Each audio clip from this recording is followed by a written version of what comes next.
කවදා හරි අහලා තියෙනවද homunculus කියලා වචනයක්? ඒක ලතින් වචනයක්, තේරුම පුංචි මිනිසා. හැබැයි මනෝවිද්‍යාවේදී නම් මේ පුංචි මිනිසා කියන්නේ නිකම්ම වචනයක් නෙවෙයි. ඒකෙන් අපේ සංවේදන ලෝකයේ සැඟුණු රහස් ගොඩක් තේරුම් ගන්න පුදුම දොරටුවක් ඇරෙනවා. හරි. එහෙනම් මෙහෙම හිතමු බලන්න. හිතන්නකෝ අපේ ශරීරයේ කොටස් ඒ සංවේදීකමට හරියන්න ලොකු වුණා කියලා. එහෙම වුණා නම් අපිව තෙනෙන්නේ කොහොම වෙයිද? මෙන්න හමු වෙන්න. homunculus. ඔව් මේ තමයි අපේ ශරීරයේ සංවේදක සිතියම. බැලුබැලමට ටිකක් අමුතුයි වගේ නේද? ඒත් මේක පිටිපස්සේ ලොකු කතාවක් තියෙනවා. බලන්නකෝ මේ ලොකුවත් ලොකු තෝල් ඒ වයින් පෙන්වන්නේ ලෝකීය දැනගන්න අපි වැඩියෙන්ම පාවිච්චි කරන ඒ තැන්වල කොච්චරනම් සංවේදී ග්‍රාහක තියනෝද කියන එකයි. හොඳයි.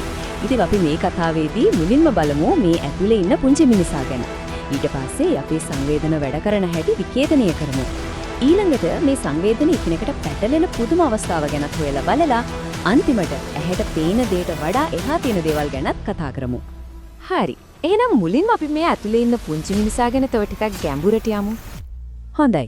දැන් තමයි වෙලාව අපේ සංවේදන ලෝකයේ ඇතුළටම ගිහින් බලන්න. අපි මේ ගමන පටන් ගමු ඇසීම එහෙනම් නැත්නම් ශ්‍රවණය කියන සංවේදනයෙන්. ඇත්තටම අපි කොහොමද අහන්නේ?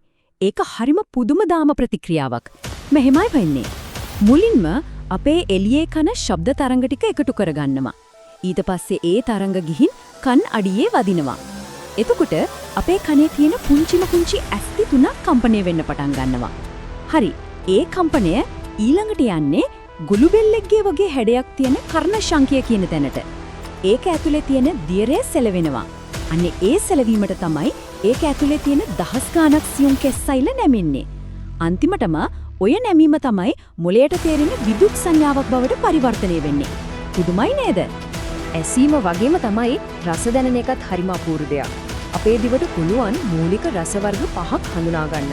පැණි රස, ලුණු රස, ඇඹුල් රස, පිත්ත රස සහ අලුත් එකක් උමාමි. උමාමි කියන්නේ අර මස් චීස් වගේ දේවල් වල තියෙන රසවත් බව, ඒ ගැඹුරු රස. අර පරණ කතාවක් තිබ්බනේ දිවේ එක තැන් වලින් එක රස දැනෙනවා කියලා රසසිතියමක්. ඒක දැන් සම්පූර්ණයෙන්ම බොරුව කියලා හොයාගෙන තියෙනවා. හැබැයි මෙහෙම දෙයක් තියෙනවා. ගන්ධ සුවඳ නැත්තම් රස කියන එකෙන් වැඩක් නැහැ. ඇත්තටම. කවදා හරි නහය වහගෙන මොන හරි කාලා බලන්නකෝ. එතකොට තේරෙයි දැනෙන්නේ පැණි රසද ලුණු රසද වගේ මූලික දෙයක් විතරයි. අනිත් කිසිම රසක් නැහැ. අන්න ඒකට තමයි කියන්නේ සංවේදන අන්තර්ක්‍රියාව කියලා. ඒ කියන්නේ අපේ එක සංවේදනයක් අනිත් එකට කෙලින්ම බලපානවා. ගන්ධ සුවඳ කියන්නේ ඇත්තටම රසායනික සංවේදනයක්. මොකක් හරි දෙයකින් වාතයට එන අණු අපේ නාසය දිගේ උඩට ගිහින් මිලියන ගණන් ග්‍රාහක සෛලවලට සම්බන්ධ වෙනවා. ඔව් ඒ කියන්නේ අපිට නරක ගඳක් ආවොත් ඇත්තටම මේකේ අංශු අපේ නාසය ඇතුලේ තියනවා කියන එක. හිතන්න තමාරුයි නේද? ඉතින් මේ ග්‍රාහක සෛල එකතු වෙලා තමයි දසදහසක් විතර වෙනස් සුවඳවල් හඳුලා ගන්න මොළයට උදව් කරන්නේ. අන්න ඒකයි සමහර සුවඳවල් එනකොට අපිට එකපාරටම පරණ මතකයන් හැංගීම් එන්නේ. හරි. අපි මෙච්චර වෙලා කතා කළේ සංවේදන පිළිවෙලකට වෙන වෙනම වැඩ කරන හැටි ගැනනේ. ඒත් මොකද වෙන්නේ මේ සංවේදන පද්ධති ඔක්කොම එකට පැටලුනොත් අපි දැන් බලන්න යන්නේ අන්න ඒ වගේ හිතා ගන්නත් බැරි පුදුම තත්ත්වයක් ගැන. මෙහෙම හිතන්නකෝ මොකක් හරි සින්දුවක් ඇහෙනකොට ඇස් ඉස්සරහා පාට පේනවනම් එහෙම නැත්නම් එක ශබ්දෙට එක පාටක් පේනවනම් නැත්තම් මෙහෙම දෙයක්. සමහර වචන ඇහෙනකොට කටට එක රස දැනෙනවනම් හිතන්න මේසිය කියන වචන ඇහෙනකොට කටට මින්ට් රසක් දැනෙනවා වගේ දෙයක්. හරි. අර කලින් අහපු ප්‍රශ්න වලට උත්තරේ ඕ වගේ දෙනුන නම් ඒ අත්දැකීමට කියන්නේ සිනෙස්තීසියා කියලා. මේක පුදුම ස්නායු විද්‍යාත්මක තත්ත්වයක්. සරලවම කිව්වොත් මොලේ වය ටික පැටලිලා වගේ. එක සංවේදනයක් පණ ගැම්මෙනකොට ඒකට සම්බන්ධ නැති තව සංවේදනයක් ඉබේම පණ ගැම්මෙනවා. වැදගත්ම දේ තමයි මේක හැමදාම එකම විදිහට සිද්ධ වෙන එක. ඒ කියන්නේ අහවල් සද්දෙට හැමදාම පේන්නේ එකම පාට. ඉතින් ඇයි මෙහෙම වෙන්නේ? ඇත්තටම තාම කවුරුත් හරියටම දන්නේ නැහැ. ඒ මත කිහිපයක් තියෙනවා.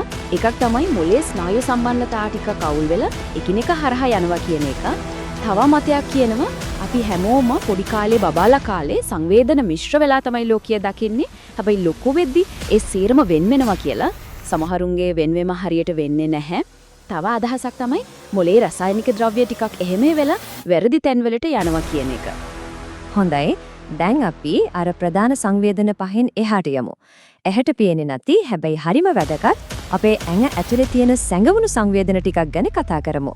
ඒ තමයි ස්පර්ශය, චලනය සහ සමබරතාවය. අපි ස්පර්ශය කියලා කිව්වට ඒක ඇත්තටම එක සංවේදනයක් නෙවෙයි. ඒක මූලික සංවේදන හතරක එකතුවක්. ඒ තමයි පීඩනය, උණුසුම, සිසිලස සහ වේදනාව. එතකොට අර කිති කැවෙන එක, තිත ගතිය දැනෙන එක වගේ දේවල් ඒ ඔක්කොම හැදෙන්නේ මේ මූලික හතරේ විවිධ සංකලන වලින්. හරි. ස්පර්ශයට අමතරව අපේ ඇඟ ඇතුලේ තව සුපිරි බල දෙකක් තියෙනවා. එකක් තමයි කිනෙස්තේසිස් නැත්නම් ශරීර චලන සංවේදනය. ඒ කියන්නේ අපේ අතපය කොහෙද තියෙන්නේ, අපි කොහොමද චලනය වෙන්නේ කියලා ඇස් වහගෙන උන දැනගන්න තියෙන හැකියාව. අන්න ඒක නිසායි අපිට ඇස් වහගෙන උන පැවිදින්න නටන්න පුළුවන්. අනිත් එක තමයි වෙස්ටිබියුලර් සෙන්ස්. ඒ කියන්නේ සමබරතා සංවේදනය. මේකෙන් තමයි අපේ ඔළුව තියෙන විදිහ, ඇඟේ බැලන්ස් එක පාලනය කරන්නේ. මේක වැග කරන්නේ අපේ ඇතුල් කනේ තියෙන දියරයකින්. අර අපි කරකැවිලා නැවතුනාම ඔළුව කැරකෙනවා වගේ දැනෙන්නේ. අන්නේ දියරය ආයෙත් නෝමල් වෙන්න ටික වෙලාවක් යන නිසා. ඉතින් දැන් තේරෙනව නේද? අපි මුලින්ම දැක්ක අර හොමන්කියුලස් කියන්නේ විකාර රූපයක් නෙමෙයි. ඒක ඇත්තටම අපි කොහොමද මේ ලෝකය ස්පර්ශ කරන්නේ, රස බලන්නේ සහ දැනෙන්නේ කියලා පෙන්වන හරිම අපූර්ව මාර්ගෝපදේශකයක්. ඒක අපේ සංවේදන ලෝකයේ තියෙන සංකීර්ණ සුන්දරත්වයේ ප්‍රතිබිම්බයක්. හොඳයි, අවසාන වශයෙන් මෙන්න මේ ප්‍රශ්නේ ගැන ටිකක් හිතන්න. නිකන් රවුමක් කැරකිලා නවතිනවා වගේ පොඩි දෙයකින් අපේ සංවේදන මෙච්චර ලේසියෙන් රවට්ටන්න පුළුවන් නම් එතකොට අපි මේ සැබෑ ලෝකය කියලා හිතාගෙන ඉන්න දේ ඇත්තකම කොයිතරම් දුරට සැබෑද? අපි කොහොමද හරියටම දැනගන්නේ ඇත්ත මොකක්ද කියලා?